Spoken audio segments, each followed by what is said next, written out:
Oh, this is the Wimmera Report. Well, earlier on we heard from Sammy White. Now we've got the great man from the Warrack Herald who played some magnificent football for the old Brim boys and then the Warrack Eagles when they amalgamated. Scotty Stewart joins us. G'day, Scotty. How are you? Yeah, I'm going all right, thanks, Wayne.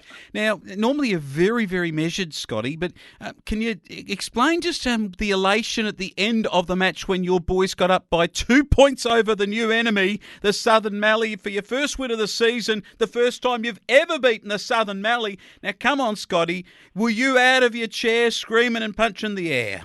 Yeah. I got to come out of the box a little bit there, Wayne, to admit all that, and they have an old adage about blowing the roof off things. Well, yeah, the roof was blown off on about 5 p.m. last Saturday when the boys sung that same song in the room. So it was quite amazing just to see that. All the kids were around the edges of the change rooms, and yeah, they were packed. And those boys there, they sung the song pretty hard. But yeah, amazing game. It was really good. Obviously, the Giants, they were going in a bit undermanned. They rested a couple, and ladder positions didn't really worry them. So, yeah, look, being a bit biased here, but the result probably went the right way at the end of the day because it was the Eagles' first win. And as you've spoken about, it was the first time the Eagles have beaten the Giants. So it was a really good win. But it was a good day of footy too.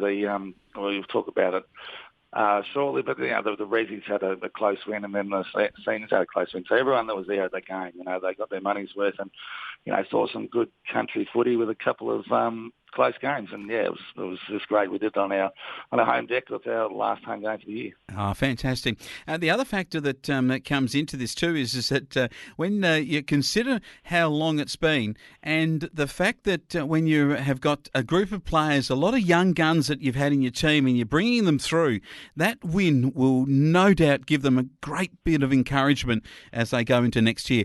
Talking with Danny Bell all year, and he's always said, if the boys had got a couple of wins at the start of the year, how much confidence they would have taken out of that. So, a game like this, the boys, the young fellas, and, you've got the kids, Dylan Watts and Lockie Stewart and Decky Powell and Sean McKenzie and these sorts of kids, they're going to take so much out of what happened last weekend, and it'll be good from going forward. Cole, yeah. There's only one game left. Yeah, exactly. Cole Cheney led you magnificently. Took so many marks that people lost count. He'd have to be like odds on now to win your BNF, probably in front of a very, very good Dylan Watts. Yeah, exactly. It's the young fellas chasing the older boy there, but Cole's going to take a fair bit of chasing because the last month at least, and I'm not only going to individualise the last month, he would have averaged 10, 15 marks per game. He's been in great form, and he's led the back line well, and he's led those kids very well too. So it's great to have him there, and he's playing some great footy. He certainly is. Let's go to the other senior matches. Ararat put the Saints away. Could meet again in a second semi or a preliminary or a grandie later on, but this was a demolition by the Rats.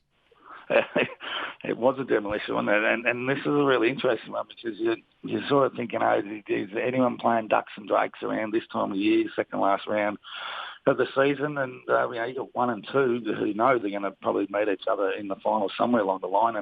And one team comes away with an 83-point win. So I don't know, what's it tell us? Is there that much of a gap between one and the rest of the field? Or, who knows? Finals are a completely different story. But if you look at the progressive scores there, a really good first quarter, 10 goals between the two sides. But it was just Ararat in the second half. Just powering away, wasn't it? 13 goals to 1. So, they just flex their muscle again and just continue on their merry way, the Ratters. Oh, they do. Minya Matoa got really scared in this one because out at Davis Park, and we've seen Nils' improvement, they've taken it to some of the top sides, and this time they only went down by 4 points, 9-7, 61 to 8-9, 57. And I'm told the latter part of the game, Nil almost snatched victory here.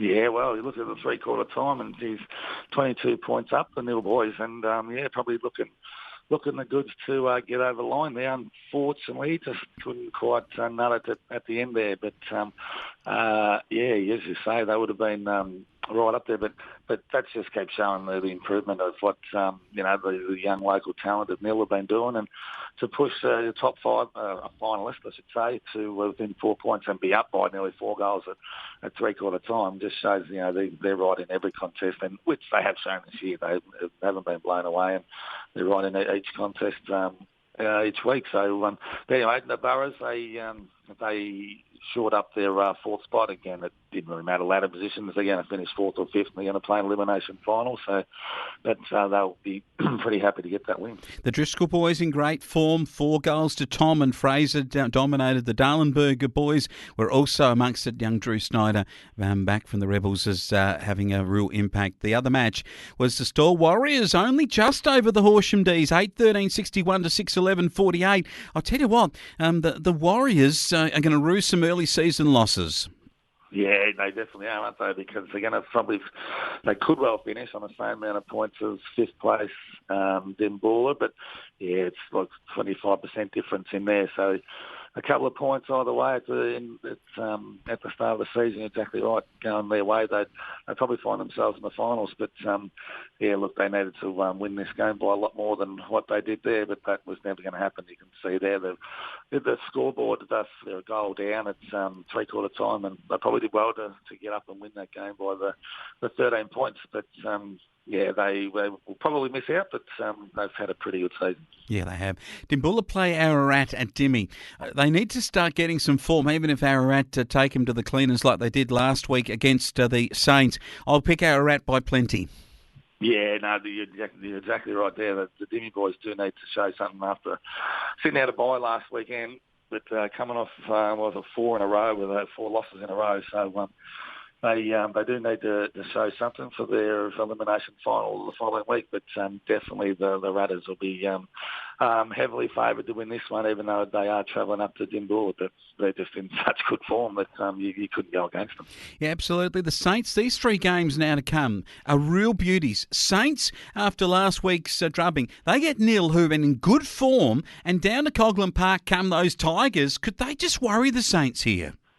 He will, I reckon, for sure, because as I say, they haven't been blown away by anyone this year. But the only thing I'll be saying on this is it's back at Coghlan Park, and I've always sort of said that the Saints will play their best footy on their home deck, and after that bit of a shellacking last week at the hands of Ararat, they'll be pretty keen to bounce back, and I think they will, even though they'll give it a red hot crack. Minyip Matoa at Matoa play the in-form Warrack Eagles, who are really looking in the Southern Yarriambiack Cup. If the Eagles have won the North Yarriambiack Cup last week, why not beat the Matoa boys over there in the Southern Yarriambiack Cup? That's not a bad point. We might bookend the Yarriambiack Cups, you reckon? So that'll be quite nice. And they're not without a chance here, because over the last couple of weeks they've played their best footy, and they'll take so much confidence out of that finish last weekend, where they got over the line in the last 5 minutes. But it'll be a tough one down at Matoa. I'm a bit surprised at that Matoa. I think we were at Matoa last year, but missed out on going over to Minyip. But that's the way the draw falls. And the Burrows, they might want to drop this. They want to head into their elimination final in winning form. But I think this will be a really good game, and just the team that cracked it for their first win, and they got a bit of a sniff up their nose now to say, well, we might be able to take a couple of finalist scalps to finish the season, and that'll be massive. You're heading into setting up things for 2024, but getting a bit ahead of themselves with that one at the minute, thinking about 2024. They just want to finish 2023 off with a winning note, but more importantly, just to be highly competitive and really take it to the Burrows. Yeah, they will take it to them, and I wouldn't be surprised that the Eagles could get a little win here, and I'm going to actually go out on a limb and tip them to beat Minyip Matoa. Southern Mallee, a danger game for them to finish the season. The D's have been in reasonable form, and the young guns are a running brigade, and up at Hopeton, there's a few reunions to defend here for these Giants. Yeah, right. That's 83 stuff, isn't it, the Hopeton boys? So, look, I suppose another danger game, because the Giants aren't in in great form, and Horsham, they'll be just looking to finish that season off on a good note. But it all depends really on this one on lineups. You know, what the Giants put on their on the home ground up there up at Hopeton. They could say welcome back some key personnel. You know, word last week was that Kieran was getting closer to a return. So I mean, he'd probably want to. To get a run in before finals, but if it doesn't, it's not the B, it's not the B. But if the Giants can put their best team on the park for the day, they should be able to get the win. But the Horsham, they'll be coming strong, and they'll want to finish on a big note. So we'll tip the Giants and see how they perform this week. I think they'll get home with Nelson back into their side, coming back from the Gold Coast. They certainly are going to play him this week, that's for sure. Big game of football, big weekend. It's great for Scotty, and the Eagles theme song blew the roof off at Anzac Park. Great to hear, and all the best for this weekend, Scotty. Yeah, good on you. No worries, mate.